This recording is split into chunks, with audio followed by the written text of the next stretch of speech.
नमस्कार मित्रों। आप सभी को आचार्य निम्मी का बहुत बड़ा प्यार भरा नमस्कार। और आने वाले दिनों में दीपावली की और धनतेरस की आप सभी को बहुत बहुत हार्दिक बधाई और शुभकामनाएं। मित्रों, आज मैं आपके लिए दिवाली विशेष के पर्व पर दिवाली के शुभ मुहूर्त बताने जा रही हूँ। और साथ ही ग्रहण जो लग रहा है उसके बारे में भी हम बात करेंगे कि ग्रहण का असर आपके ऊपर कितना पड़ने वाला है। यह ग्रहण आप पर क्या प्रभाव डालेगा। तो आइए जानते हैं हम कि इस दिवाली पर सूर्य ग्रहण का जो साया है, सूर्य ग्रहण, वह क्या प्रभाव देगा।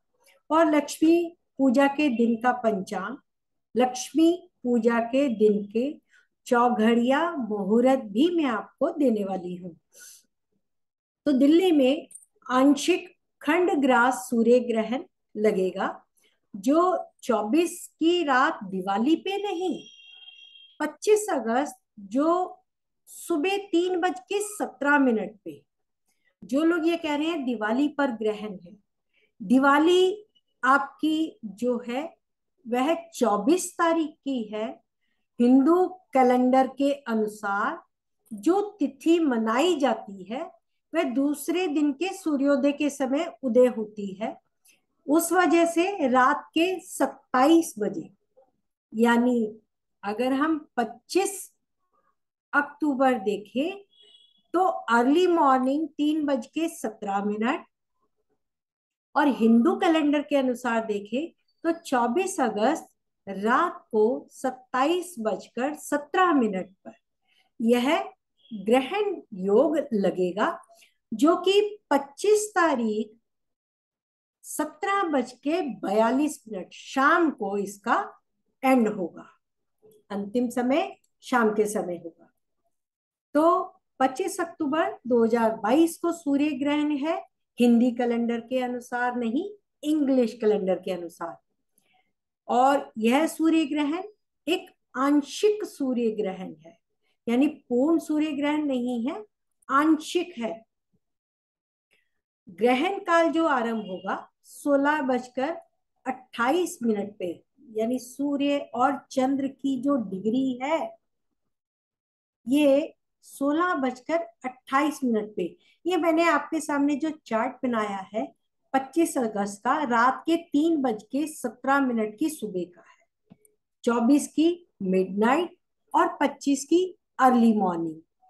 अब 25 की अर्ली मॉर्निंग में 3:17 पे जब आप देखेंगे सूर्य 0 डिग्री का आकर सूर्य के पास आ जाता है, तो यह आंशिक खंड ग्रास सूर्य ग्रहण का आरंभ हो जाता है।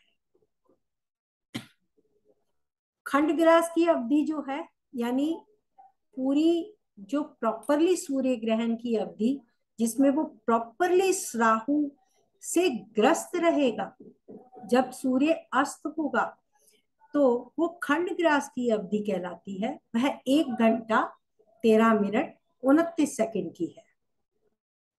पूर्णतः सूर्य ग्रहण जो समाप्त होगा वो 17:30 पर, यानी शाम के 5:30 बजे के आसपास हो जाएगा।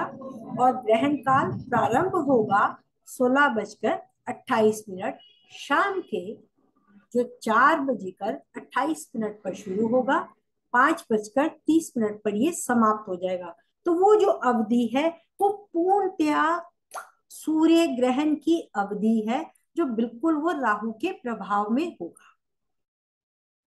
यह ग्रहण मुख्य रूप से यूरोप, उत्तरी पूर्वी अफ्रीका, पश्चिम एशिया के कुछ हिस्सों में दिखाई देगा।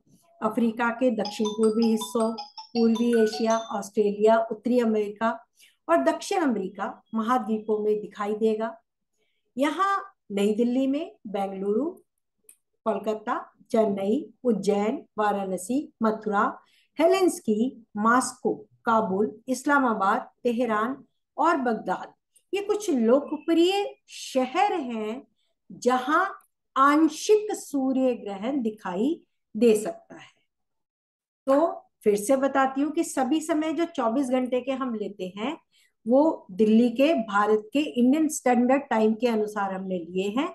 और जो हिंदी पंचांग है वह सूर्योदय जो तिथि मानी जाती है सुबह का सूर्योदय देखने पर, तो उसके मुताबिक 24 तारीख को सूर्य ग्रहण लगेगा।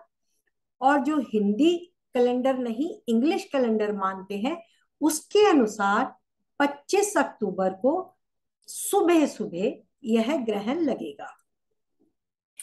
ग्रहण के परिणाम जो अलग अलग कुंडलियों पर होंगे उसके लिए मैं आपको एक तरीका बता रही हूं कि किसकी कुंडली में वह ज्यादा प्रभाव, खराब प्रभाव किस प्रकार से देगा या शुभ प्रभाव किस प्रकार से देगा। तो आपका जो जन्म नक्षत्र है, जन्म नक्षत्र, क्योंकि हमारा चंद्रमा जब अमावस को लगाएगा, जब वो तुला में आएगा तब 00:25 का होगा, वो चित्रा नक्षत्र में होगा। और जैसे ही वह अपनी 6:40 की डिग्री को क्रॉस करेगा, पार करेगा, 7 डिग्री के लगभग सूर्य के पास आ जाएगा, 6 डिग्री 40 मिनट क्रॉस करते ही चंद्रमा स्वाति नक्षत्र में आ जाएगा। राशि नहीं बदलेगी, सूर्य के साथ हो जाएगा, 7 डिग्री के आसपास बिल्कुल सूर्य के करीब आ जाएगा और तब यह स्वाति नक्षत्र में होगा। तो आप अपने जन्म का नक्षत्र देखें, जन्म नक्षत्र से तारा देखें कि स्वाति नक्षत्र आपके किस तारा बल में है। तारा बल का आप मेरी पुरानी वीडियो देखेंगे तो उसमें आपको मैंने तारा बल के बारे में बहुत अच्छे से डिस्क्राइब किया हुआ है कि तारा बल क्या होता है, कैसे देखते हैं। तो आप मेरे पुराने वीडियोस में तारा बल देख सकते हैं। फिर भी मैं एक उदाहरण आपको जो दे रही हूं, मान लीजिए किसी का जन्म उत्तराषाढ़ा नक्षत्र में हुआ है। जन्म हम जो देखते हैं नक्षत्र का वह चंद्रमा का देखते हैं, लगन का जन्म नक्षत्र नहीं देखते, ना ही सूर्य का, ना ही लगन में बैठे किसी ग्रह का। हमें अपनी कुंडली में चंद्रमा को देखना है वह किस नक्षत्र में है। तो जन्म नक्षत्र हम उसी को बोलते हैं। जन्म नक्षत्र फॉर एग्जाम्पल किसी का उत्तराषाढ़ा नक्षत्र में है तो हम उसका ताराबल देखेंगे। यदि उसका ताराबल स्वाति नक्षत्र तीसरे, पांचवें, सातवें तारा में होगा तो वह अशुभ होगा, यानी यह नुकसान दे सकता है। यह अन्य नक्षत्र तारा जो होंगे वो शुभता देंगे। और फिर हम देख रहे हैं कि इस ग्रहण में तो शुक्र भी फंसा हुआ है। हालांकि शुक्र बली है, स्वराशि का है, लेकिन वह भी स्वाति नक्षत्र में है।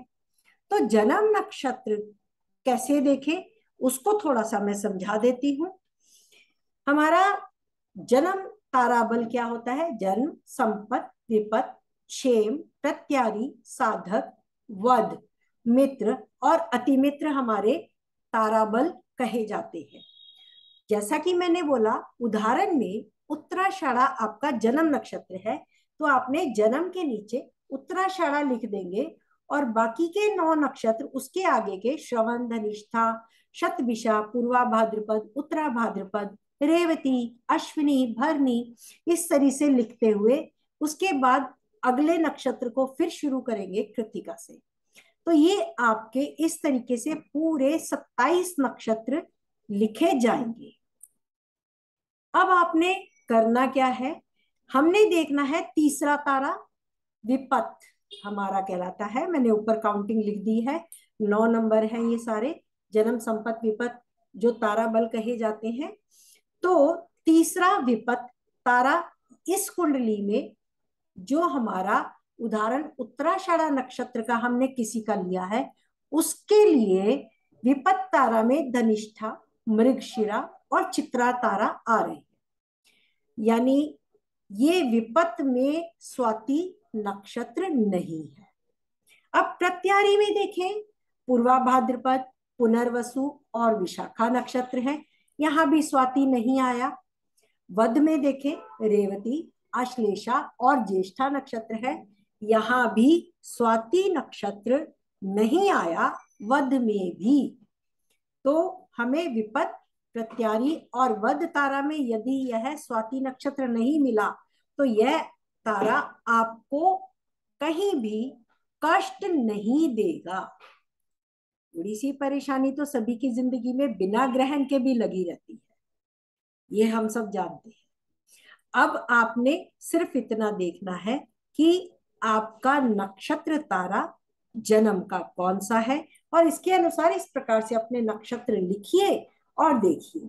जैसे स्वाति हमें कहाँ मिला, तो अगर आप देखें हस्त चित्रा स्वाति, स्वाति हमें शेम तारा में मिला है। यानी इन्होंने अगर कुछ पाप किए हो, कुछ हो, तो इनको पूजा पाठ से, दान आदि से क्षमा मिल जाती है स्वाति नक्षत्र के देवता के द्वारा। आई होप ये आपको क्लियर हुआ।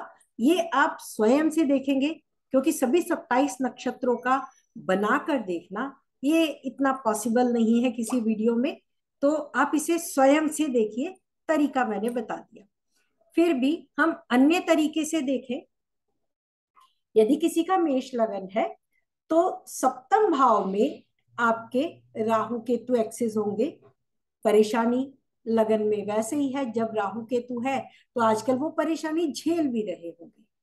अब यहाँ पे शुक्र स्वराशि है, पार्टनर बली है, और अमावस्या योग के साथ सूर्य ग्रहण है, तो सूर्य यहाँ पंचमेश है और चंद्रमा चतुर्थेश है। संतान या घर के सुख के लिए कुछ थोड़ी सी मेंटली प्रॉब्लम या आपको परेशानी आ सकती है इस ग्रहण में, या ग्रहण का असर अगले 6 महीने तक रहता है।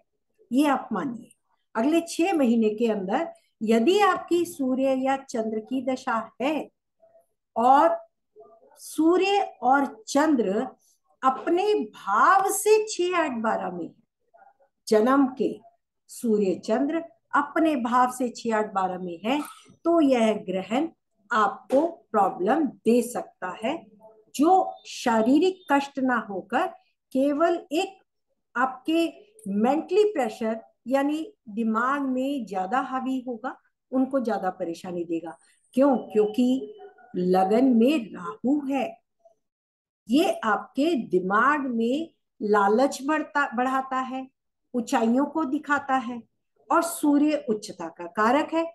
इसलिए ये आपको परेशान करेगा कि धन कहाँ से आए, क्योंकि शुक्र भी देखे तो धन का स्वामी हो जाता है।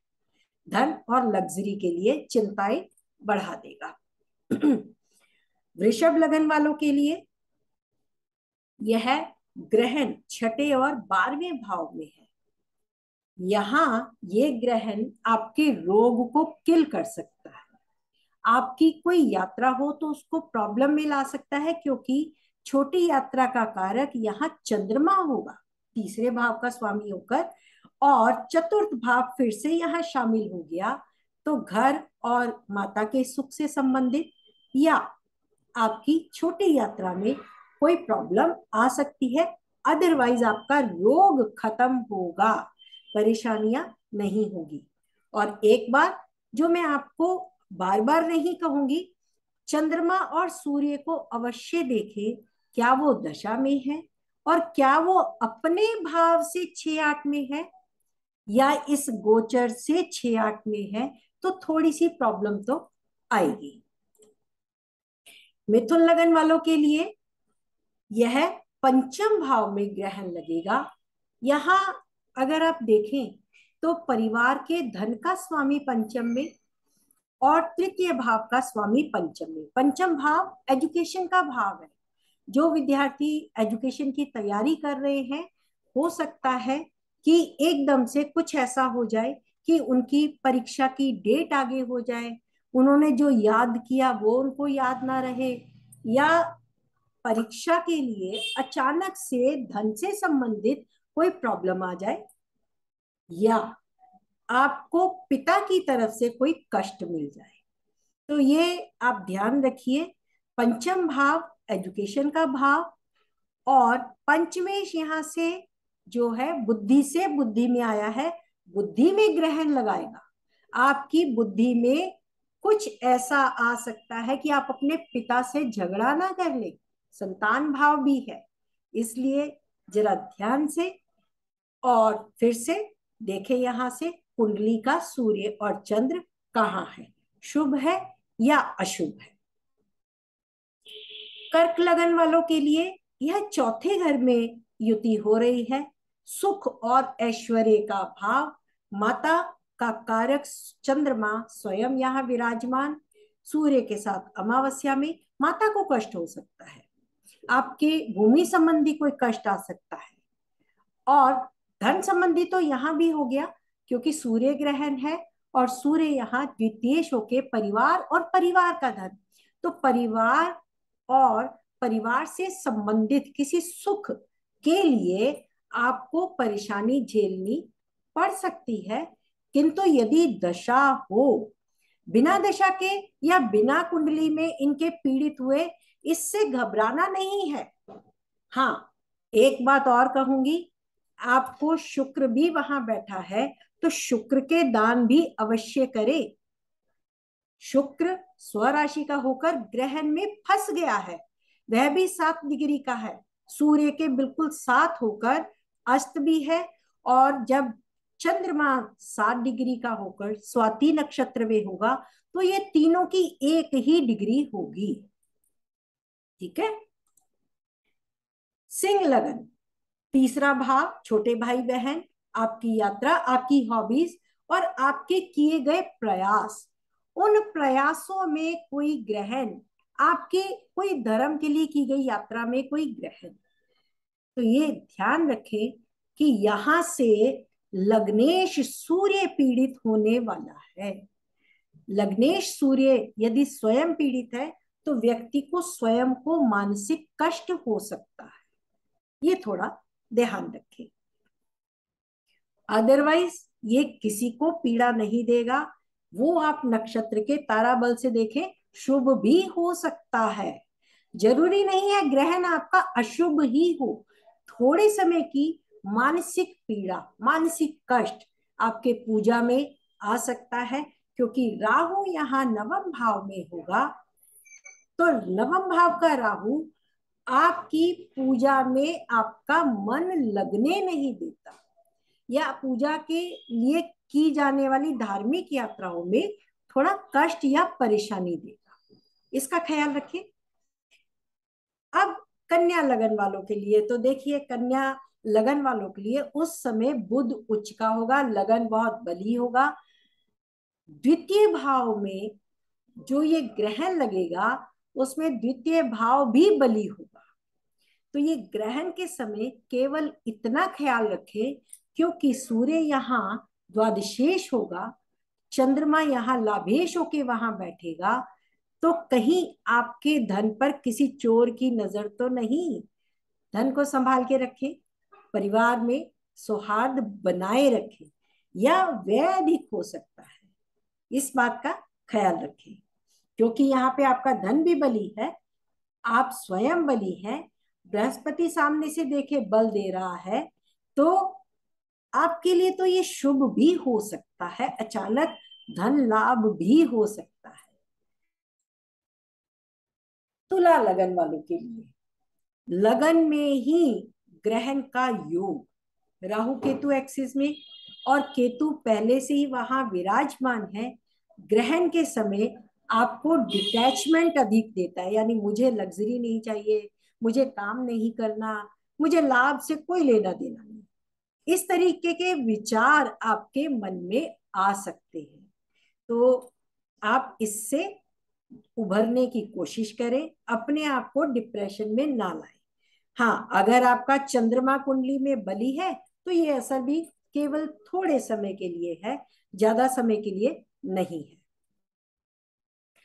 वृश्चिक राशि वालों के लिए 12वें भाव में यह योग बन रहा है, तुला राशि 12वें भाव में, ग्रहण 12वें भाव में, तो आपके खर्चों पे ग्रहण लगना यानी शुभता आना, आपके खर्चे रुक रहे हैं, आप खुश हो जाइए, खर्चों को रोकने में ग्रहण लग रहा है, आपके हॉस्पिटल जाने में ग्रहण लग रहा है, लेकिन अगर रोग है तो उसके लिए सावधान रहिए। ऑलरेडी जो बीमार हैं, बूढ़े हैं और बच्चे हैं, उन्हें सावधान रहने की आवश्यकता है।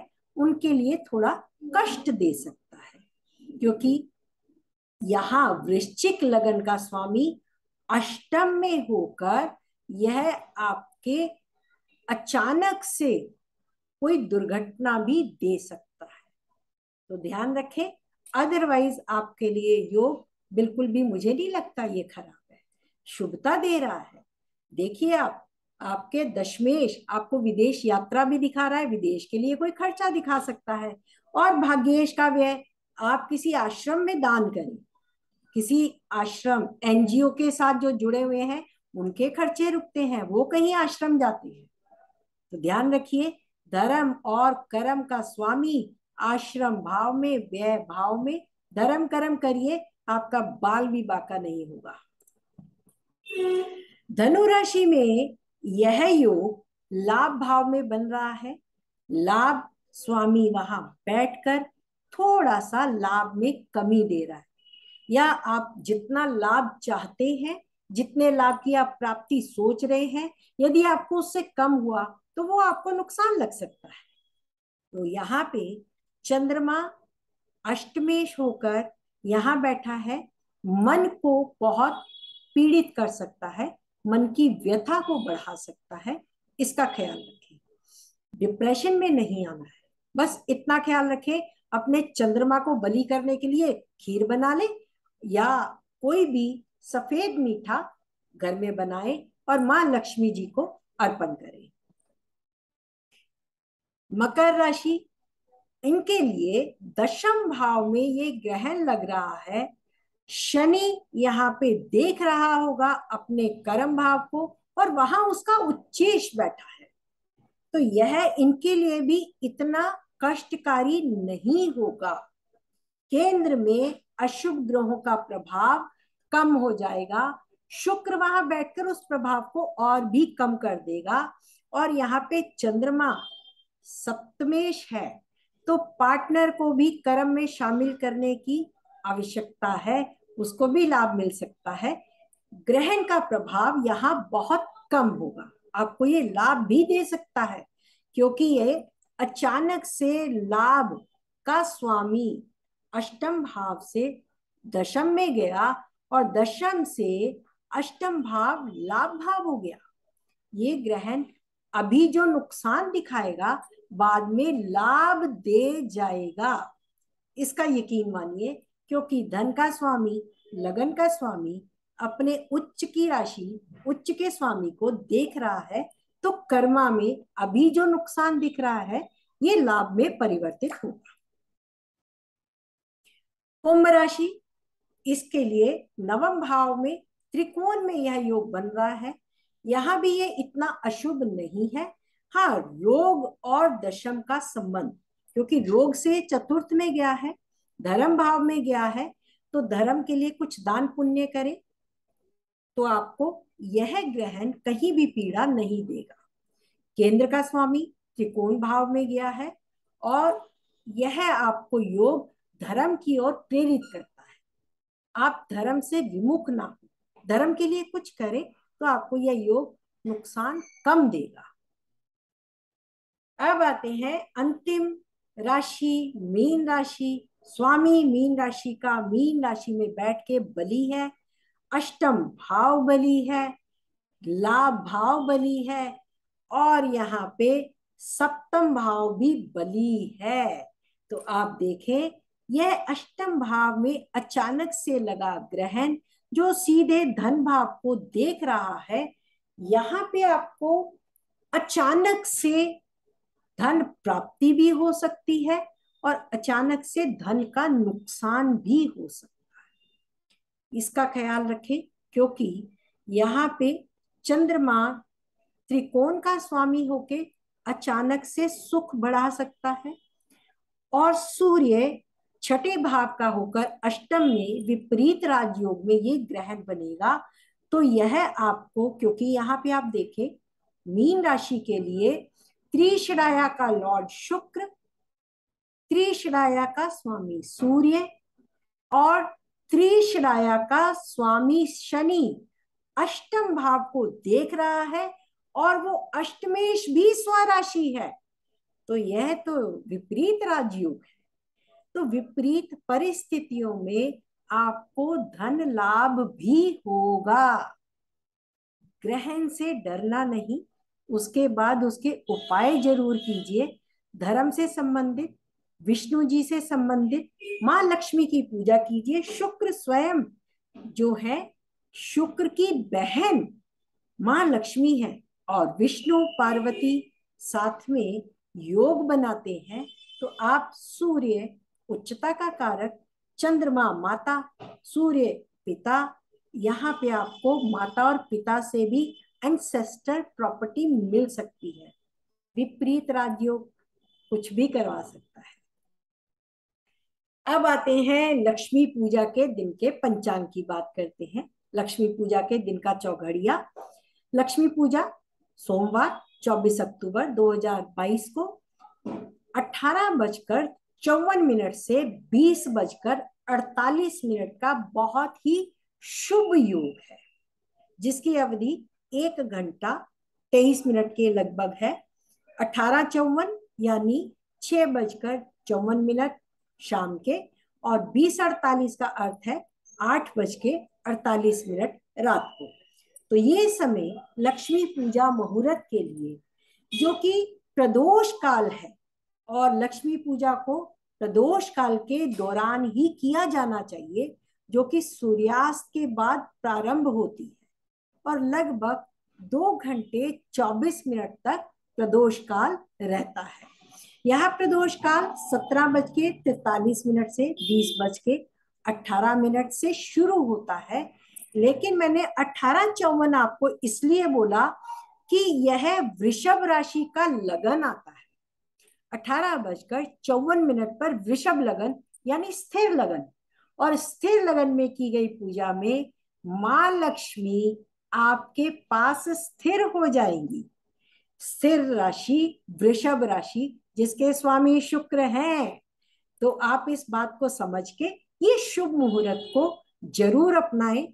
बाकी आपके समय और अन्य लोगों के कामकाज के हिसाब से भी चलता है, फिर भी मैंने जो आपको टाइम दिया है, ये वृषभ राशि का स्थिर लगन, शुक्र उनके स्वामी, और 18:54 से 20:48।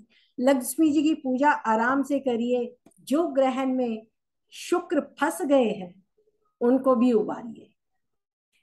और मैं ये जो अन्य शहरों में लक्ष्मी पूजा का मुहूर्त है, मैं उसका भी समय बता देती हूँ।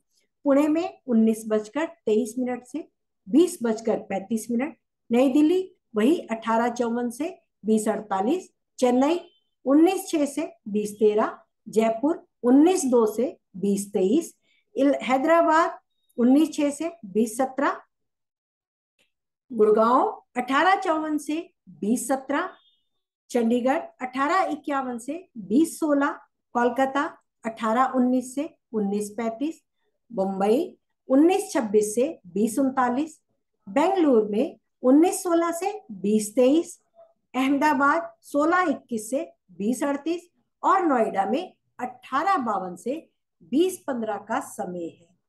आप सबको दिवाली की बहुत बहुत शुभकामनाएं, ढेरों शुभकामनाएं। तो अब आशा करती हूँ आपको ये वीडियो पसंद आया होगा। आप ये शुभ मुहूर्त और अन्य लोगों के साथ भी बांटिए, ताकि सबको माँ लक्ष्मी की कृपा प्राप्त हो, और मेरे को भी आपकी शुभकामनाएं प्राप्त हो, आपका प्यार प्राप्त हो। आपके आशीर्वाद से लक्ष्मी जी का वास सभी के साथ बना रहे। इसी शुभकामनाओं के साथ फिर मिलेंगे। नमस्कार। Thank you.